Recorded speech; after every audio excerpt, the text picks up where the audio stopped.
Today on Monkey Life, Orang-utan Silvestre arrives in Switzerland for a new life as leader of his own small group.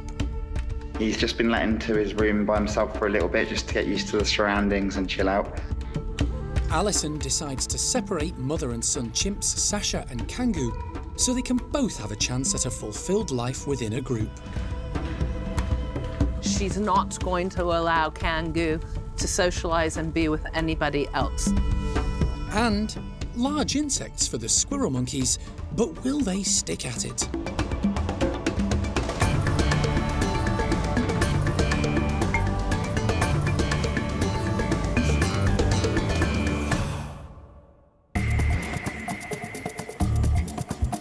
Monkey World in Dorset, buried deep in the English countryside, is the largest sanctuary of its kind on the planet. The team, led by Dr. Alison Cronin, rescue and rehabilitate abused and unwanted primates from all over the world. There they are. It's so amazing. They look really fit and healthy. All good. The park provides a home for more than 260 primates from 25 different species.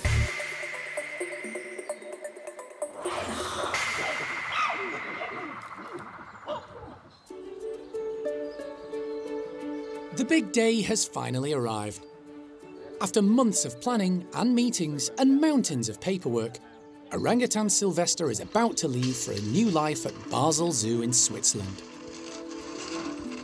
I'm feeling a little bit nervous, a little bit excited as well at the same time, but obviously we've got a lot to deal with before we get him there, but it'll be so great when we actually see him over in Switzerland in Basel, hopefully having some kind of contact with his new partner that he'll be living with, so hopefully that will go well as well, but obviously there's a lot of steps before we get to that stage, so let's hope everything goes well. Silvestre arrived at the park in 2010 when he was just shy of his first birthday. He was born at Santillana Zoo in Spain, but was rejected by his mum and hand-reared by the keepers there. Hello, Jeremy. Hello. Nice to meet you. Hello. Are you right? What are you doing? I like your haircut. Jeremy went to Spain to collect Silvestre and bring him back to Monkey World, so he could grow up with others of his own kind. Is this an aerial attack? Yes, it is. I thought it was. Silvestre never looked back. Silvestre came to us just as a tiny little baby. I mean, I just still remember the images of Jeremy on board that ferry trying to keep Silvestre under control as an infant. There. Just leave that on now, OK? That is a very bad idea. That is a terrible idea. And now, you know, he's a big guy and it's time to move on and graduate. This is always a difficult part for us, but it's important that he goes off. We're not going to be able to provide him an adult group of his own. After being adopted by surrogate mum O'Sheen, Silvestre turned out to be an excellent role model for other youngsters in the nursery, endearing him to staff and visitors alike. Notoriously, since he joined us here at Monkey World, he's been a lovely, friendly, very patient male orangutan. All of the other orangutans that ever meet him usually absolutely fall in love with him, and all of the keepers as well. I like, to be honest, anyone that does meet him. So in my mind, I think Silvestre's going to get on like a house on fire when he's over there, so fingers crossed it'll all go well. With so much to do, it's an early morning start for the team on one of the coldest days of the year so far. First task of the morning is to let Silvestre out separately as part of the morning release.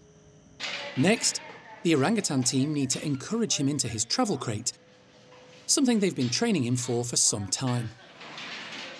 However, today the door will stay firmly shut until he reaches his destination. Unfortunately, the driver of the lorry which will transport the crate is running late. Hi, Nikki. Yeah, if you can still give us the call when the driver actually arrives, and that'll be the point that we'll start the process, if that's cool. It's a bitterly cold morning, and the team don't want Silvestre sitting in the travel crate for too long. But all they can do is wait. In the meantime, it's life as normal for the other orangutan groups.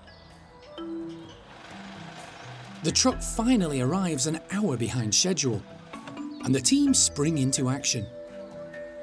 Everyone is kept back while James and Rachel persuade Sylvester into the crate. Ready? Yeah. Hey, Sylvester. Sylv. Hello. Come on, gorgeous. You're a good boy. He's in here now. Good boy, Sylvester. That's from me. Good boy, Sylvester. Good love you, boy. It's textbook. The months of training have paid off. Sylvester goes straight in without hesitation. So that went really well, the start of it. He went in the box as planned perfectly. The only slight problem we had was one of the blankets in the crate went over the slide runner. So we were fiddling around with that for a short while, but he did his job perfectly. He's in the box, good for stage 1, so let's go. It's going to plan, but Sylvester's crate still needs to be loaded onto the truck for the journey to Portsmouth and subsequent ferry crossing to France. After that, it's a long road trip to Switzerland. It's going to take around 24 hours before he arrives at his new home.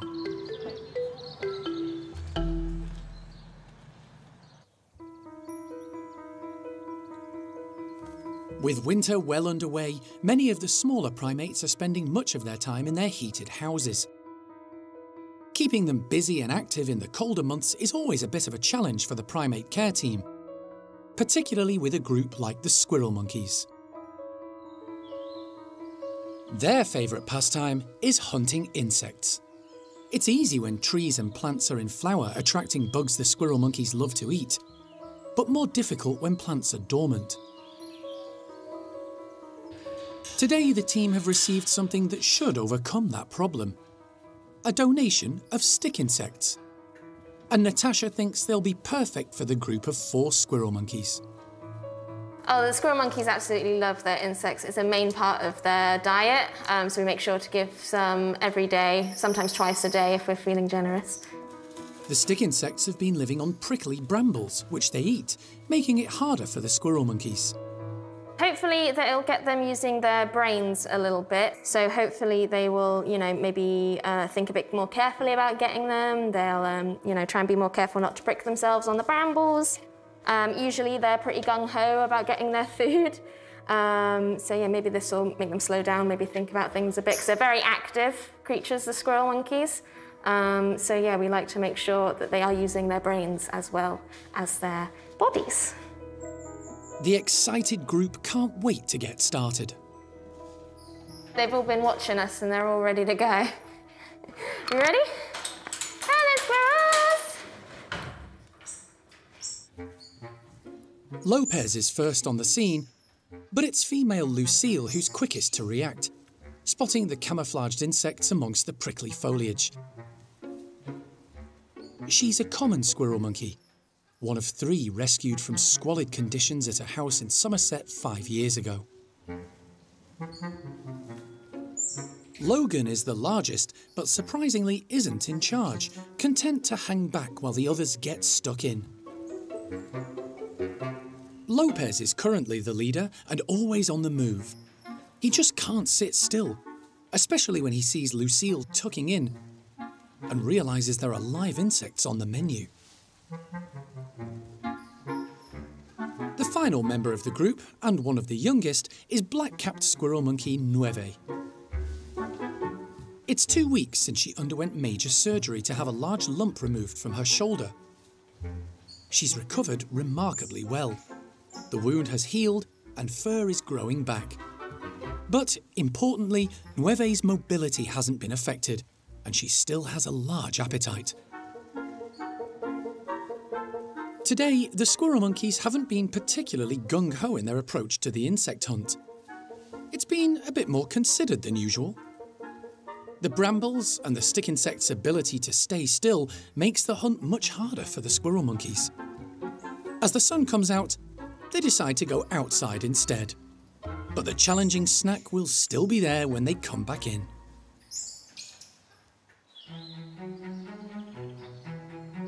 It's midwinter, and a few months since chimps Sasha and Kangoo arrived from Argentina. And introducing the pair to their new housemates in Brian's group hasn't been straightforward. Primate care staff have done absolutely brilliant job trying to limb through. It's not easy in a single house. This is Brian's house behind us here, where there's 7 bedrooms and a playroom, to manage so many adult chimpanzees that are volatile, territorial, vested interests in their own family and company. And so it's been difficult. Sasha and her son Kangoo are very close, and together make a formidable pair. Consequently, to make introductions easier, they've been separated when meeting some of Brian's group. Sasha has been outside and met everyone apart from Rodders, who tends to get emotional and hysterical when confronted with new housemates. Kangoo had a slow start, but is now doing well too. He's getting to know Brian, and the pair have become close friends. The problem comes when Kangoo is away from his mum.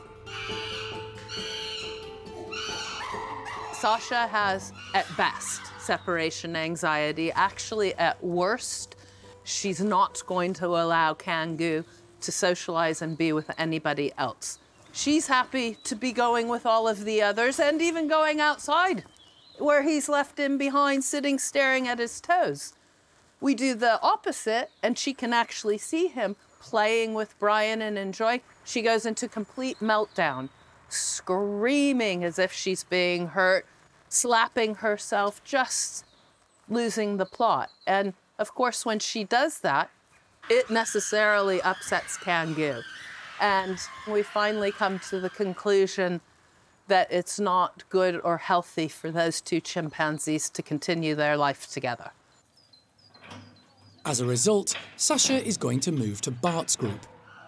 To achieve this, a temporary tunnel has been built, connecting Brian's house with Bart's. They're going to be opening it up and trying to encourage Sasha to walk all the way through into Bart's bedrooms, where we will begin the process of introducing her to Bart's group, and then we can continue on with Kangoo going into Brian's group. So a little bit of good news, a little bit of bad news. Bad news, good news, bad news, I'm not sure. Hopefully Kangoo, who's a nice boy, will find his place within Brian's family. I'll open up that one, and then I'll open up here as soon as she moves. If you want to then let her into bedroom 4 and shut that slide off behind her so she is just in 4. And then hopefully when she comes in, I'll shut that slide behind her. It wasn't that long ago that Sasha spent 36 hours in a travel box on her way to the park, and she's understandably wary. Yeah, monster. It's a lot warmer inside the playroom than in the tunnel. Come on then, sweetheart. Come on, Sashi. And she's not keen on having an audience, made up of her new housemates, who can be a bit rowdy.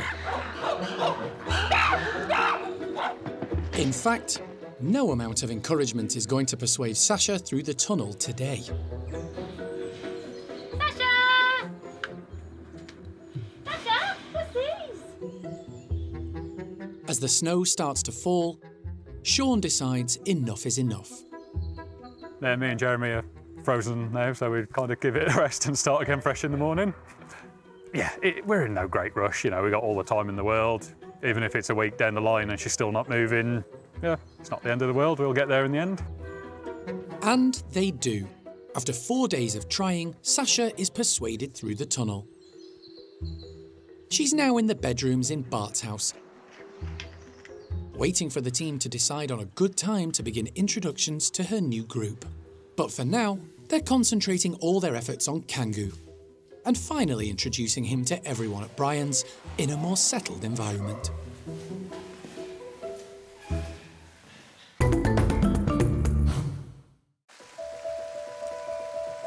It's been a long, dismal, wet winter. Not much fun for the park's primates or their carers. But whenever possible, the team encourage their charges outside for feeding time to help keep them fit and healthy. However, there's one family at the park who never need much incentive to take advantage of their lovely outdoor space, whatever the weather. The 4 red-bellied guenons. But this morning, the primate care team are going to entertain them indoors. filling their bedrooms with a ton of straw and burying their breakfast inside. The harder we make it for them to find their foods, the longer they'll spend doing it and the more interested they'll be. So if we can give them something interesting inside, that's much better for them and it gives them something to do for the whole day. And today, breakfast is a medley of nuts, consisting of walnuts, almonds and cashews. So we haven't given them too many because we don't want to give them too many calories. But yeah, they are quite hard to see. They're very small and they're excited already. And it's, you know, it should take them quite a while. And then we'll refill it tomorrow if we need to. The group are impatient to see what's in their bedroom, but when faced with the massive straw covering the floor, they're all a bit wary. Dad Benny checks it all from a hose, making sure it's safe for his family. Unfortunately, he loses his balance, but it's a very soft landing. Encouraged by Dad's mishap, the rest of the family soon join in and quickly realise there are tempting treats to be had. They're soon foraging through the straw.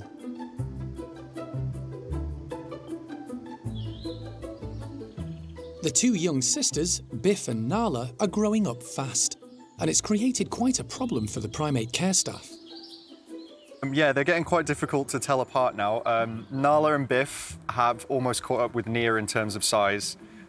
Benny's still the biggest. Benny's still probably the friendliest towards the keepers. But he does get bullied a bit by Nia and Nala. Nala's taking after her mum and Biff is taking after her dad. But other than that, they're a happy little group. They've got space to be away from each other if they need. They've got privacy and they've got all the climbing frame that they could possibly want. The search for food continues. Red-bellied guenons are primarily frugivores, but their diet also consists of leaves and insects. They have cheek pouches allowing them to forage and store food at the same time, until they reach a safe place to eat. So they'll probably gather as many as they can and then run outside and eat some out there. There you go.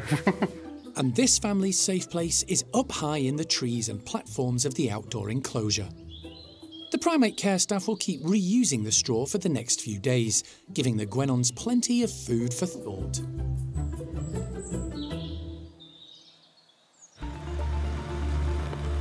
At the orangutan nursery, Silvester's move to a new home at Basel Zoo in Switzerland is underway, despite an early start, a bitterly cold day, and an hour's delay.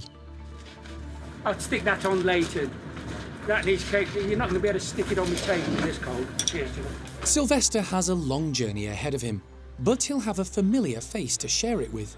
Primate care member James is going too.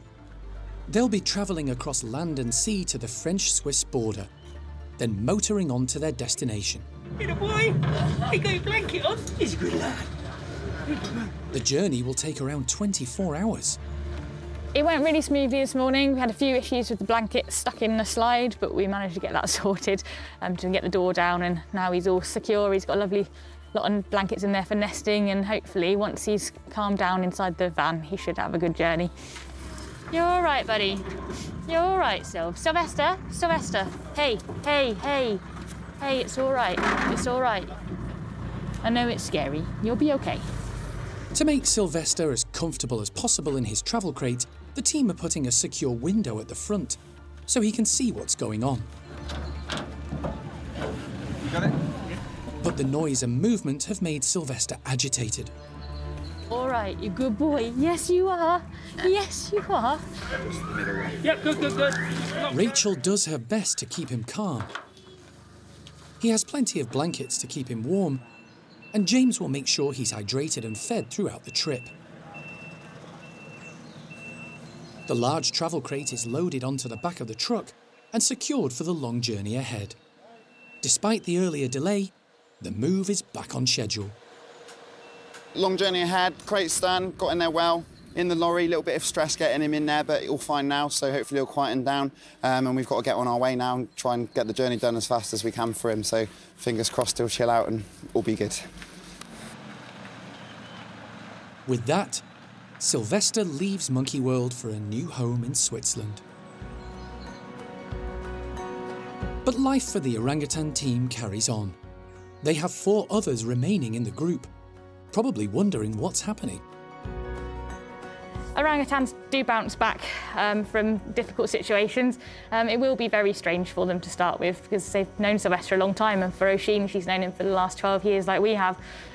So it might take a little while to adjust. So having things to keep them distracted, things that they enjoy doing, stuff that they get some kind of joy and fun out of is really useful to help sort of bridge that strange gap between the old life and the new life. The group have been given food in the indoor playroom, where it's a lot warmer than outside. Having got over the initial disruption, the youngsters are back to normal and having fun. But foster mum Oisin, who helped bring up Silvestre, is a little quiet. She's not normally the most active orangutan, but today she seems to be aware one of her brood has gone. And after 12 years together, life will be different. As the nursery group begin to adjust to life without Silvestre, at Basel Zoo, they're beginning the task of settling him into his new life. Primate care member James kept a small video diary of their arrival. So he's here. He's just been let into his room by himself for a little bit just to get used to the surroundings and chill out. And we're going to possibly just let him see the female in a bit just to see what they think of each other. So we'll see how we get on. But it's great, he's here, he's out the box, all good. Initially, Silvestre is put in a bedroom opposite young adult female Maya and her daughter, 4-year-old Padma. What do you think, Sil? Is your girlfriend, hopefully? She fancies you. Then it's decided to let them all in together, with Silvestre making his presence felt. It'll take some time for the 3 to become comfortable in each other's company. Large primate introductions can be difficult. But it's a good start considering Silvestre is less than 24 hours into his new life as an adult male.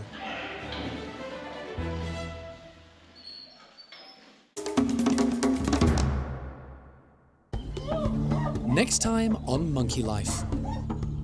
Alison makes an early start on a mission to rescue a pet trade marmoset kept in a hamster cage. An individual has been seized from a premises with very ropey circumstances. Plus, a prickly challenge for the spider monkeys.